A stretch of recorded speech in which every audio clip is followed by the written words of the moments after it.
اللہ صلی اللہ علیہ وسلم سے کہا کہ آپ سے فائدہ اٹھانے میں مرد ہم سے آگے بڑھ گئے ہیں، اس لیے آپ اپنی طرف سے ہمارے وعظ کے لیے بھی کوئی دن خاص فرما دیں۔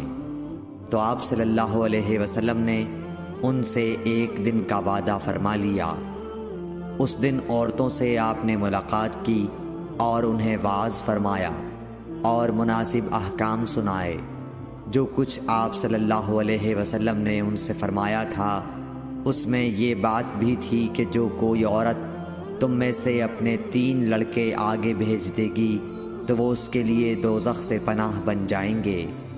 اس پر ایک عورت نے کہا اگر 2 بچے بھیج دے؟ آپ نے فرمایا ہاں، اور 2 کا بھی یہ حکم ہے۔ صحیح بخاری حدیث نمبر 101۔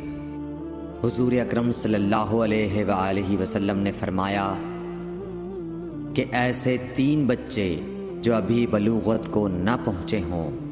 صحیح بخاری حدیث نمبر 102۔ نبی کریم صلی اللہ علیہ وسلم نے فرمایا کہ جس سے حساب لیا گیا اسے عذاب کیا جائے گا۔ حضرت عائشہ رضی اللہ تعالی عنہا فرماتی ہیں کہ یہ سن کر میں نے کہا کہ کیا اللہ نے یہ نہیں فرمایا کہ ان قریب اس سے آسان حساب لیا جائے گا؟ رسول اللہ صلی اللہ علیہ وسلم نے فرمایا کہ یہ صرف اللہ کے دربار میں پیشی کا ذکر ہے، لیکن جس کے حساب میں جانچ پڑتال کی گئی سمجھو وہ غارت ہو گیا۔ صحیح بخاری حدیث نمبر 103۔ رسول اللہ صلی اللہ علیہ وسلم نے اللہ کی حمد و ثنا بیان کی، پھر فرمایا کہ مکے کو اللہ نے حرام کیا ہے، آدمیوں نے حرام نہیں کیا۔ تو سن لو کہ کسی شخص کے لیے جو اللہ پر اور یوم آخرت پر ایمان رکھتا ہو جائز نہیں ہے کہ مکے میں خون ریزی کرے یا اس کا کوئی پیڑ کاٹے۔ پھر اگر کوئی اللہ کے رسول کے لڑنے کی وجہ سے اس کا جواز نکالے تو اس سے کہہ دو اللہ نے اپنے رسول کے لیے اجازت دی تھی، تمہارے لیے نہیں دی، اور مجھے بھی دن کے کچھ لمحوں کے لیے اجازت ملی تھی، آج اس کی حرمت لوٹ آئی جیسی کل تھی، اور حاضر غائب کو یہ بات پہنچا دے۔ صحیح بخاری حدیث نمبر 104۔ ایک مرتبہ ابو بکر رضی اللہ عنہ نے رسول اللہ صلی اللہ علیہ وسلم کا ذکر کیا کہ آپ صلی اللہ علیہ وسلم نے فرمایا تمہارے خون اور تمہارے مال، محمد کہتے ہیں کہ میرے خیال میں آپ نے آرادکم کا لفظ بھی فرمایا، یعنی اور تمہاری آبروئیں تم پر حرام ہیں، جس طرح تمہارے آج کے دن کی حرمت تمہارے اس مہینے میں۔ سن لو یہ خبر حاضر غائب کو پہنچا دے۔ اور محمد راوی حدیث کہتے تھے کہ رسول اللہ صلی اللہ علیہ وسلم نے سچ فرمایا۔ پھر دوبارہ فرمایا کہ کیا میں نے اللہ کا یہ حکم تمہیں نہیں پہنچا دیا؟ صحیح بخاری حدیث نمبر 105۔ رسول اللہ صلی اللہ علیہ وسلم نے فرمایا کہ مجھ پر جھوٹ مت بولو، کیونکہ جو مجھ پر جھوٹ باندھے وہ دوزخ میں داخل ہو۔ صحیح بخاری حدیث نمبر 106۔ رسول اللہ صلی اللہ علیہ وسلم نے فرمایا کہ جو شخص مجھ پر جھوٹ باندھے گا وہ اپنا ٹھکانہ جہنم بنا لے۔ صحیح بخاری حدیث نمبر 107۔ نبی اکرم صلی اللہ علیہ وسلم نے فرمایا کہ جو شخص مجھ پر جان بوجھ کر جھوٹ باندھے تو وہ اپنا ٹھکانہ جہنم میں بنا لے۔ صحیح بخاری حدیث نمبر 108۔ رسول اللہ صلی اللہ علیہ وسلم نے فرمایا کہ جو شخص میرے نام سے وہ بات بیان کرے جو میں نے نہیں کہی تو وہ اپنا ٹھکانہ جہنم میں بنا لے۔ صحیح بخاری حدیث نمبر 109۔ رسول اللہ صلی اللہ علیہ وسلم کا فرمان ہے کہ اپنی اولاد کا میرے نام کے اوپر نام رکھو مگر میری کنیت اختیار نہ کرو، اور جس شخص نے مجھے خواب میں دیکھا تو بلا شبہ اس نے مجھے دیکھا، کیونکہ شیطان میری صورت میں نہیں آ سکتا، اور جو شخص مجھ پر جان بوجھ کر جھوٹ بولے وہ دوزخ میں اپنا ٹھکانہ تلاش کرے۔ صحیح بخاری حدیث نمبر 110۔ جحیفہ کہتے ہیں کہ میں نے حضرت علی رضی اللہ عنہ سے پوچھا کہ کیا تمہارے پاس کوئی اور بھی کتاب ہے؟ انہوں نے فرمایا کہ نہیں، مگر اللہ کی کتاب قرآن ہے، یا پھر فہم ہے جو وہ ایک مسلمان کو عطا کرتا ہے، یا پھر جو کچھ صحیفے میں ہے۔ میں نے پوچھا اس صحیفے میں کیا ہے؟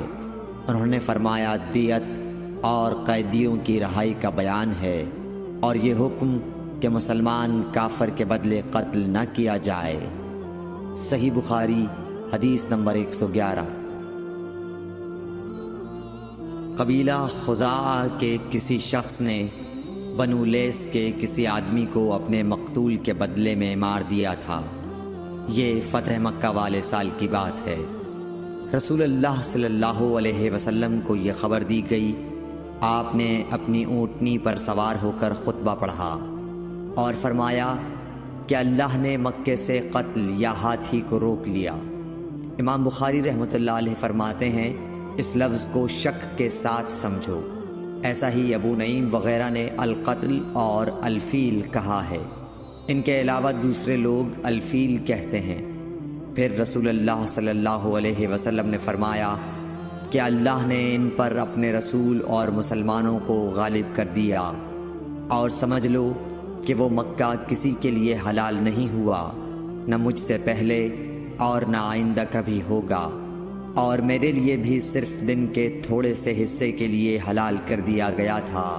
سن لو کہ وہ اس وقت حرام ہے، نہ اس کا کوئی کانٹا توڑا جائے، نہ اس کے درخت کاٹے جائیں، اور اس کی گری پڑی چیزیں بھی وہی اٹھائے جس کا منشا یہ ہو کہ وہ اس شے کا تعارف کرا دے گا۔ تو اگر کوئی شخص مارا جائے تو اس کے عزیزوں کو اختیار ہے دو باتوں کا، یا دیت لیں یا بدلہ۔ اتنے میں ایک یمنی آدمی ابو شاہ نامی آیا اور کہنے لگا یہ مسائل میرے لیے لکھوا دیجئے۔ تب آپ نے فرمایا کہ ابو فلاں کے لیے یہ مسائل لکھ دو۔ تو ایک قریشی شخص نے کہا یا رسول اللہ، مگر اذخر، یعنی اذخر کاٹنے کی اجازت دے دیجئے، کیونکہ اسے ہم گھروں کی چھتوں پر ڈالتے ہیں یا مٹی ملا کر اور اپنی قبروں میں بھی ڈالتے ہیں۔ یہ سن کر رسول اللہ صلی اللہ علیہ وسلم نے فرمایا کہ ہاں مگر اذخر۔ صحیح بخاری حدیث نمبر 112۔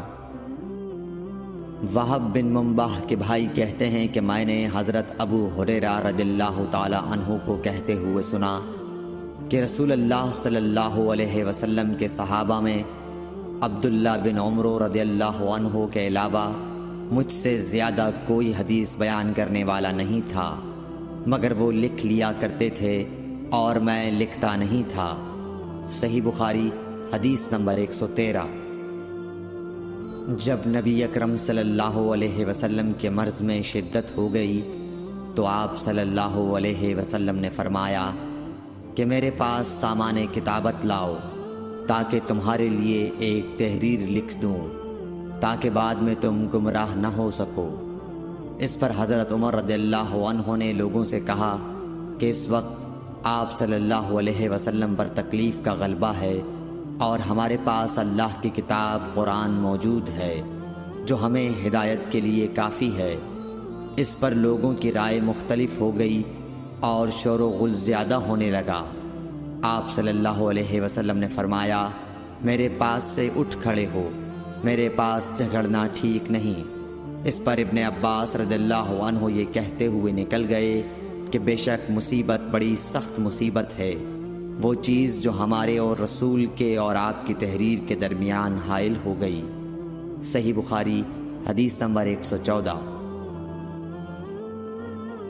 ایک رات نبی کریم صلی اللہ علیہ وسلم نے بیدار ہوتے ہی فرمایا کہ سبحان اللہ، آج کی رات کس قدر فتنے اتارے گئے ہیں اور کتنے ہی خزانے کھولے گئے ہیں۔ ان حجرے والیوں کو جگاؤ کیونکہ بہت سی عورتیں جو دنیا میں باریک کپڑا پہننے والی ہیں وہ آخرت میں ننگی ہوں گی۔ صحیح بخاری حدیث نمبر 115۔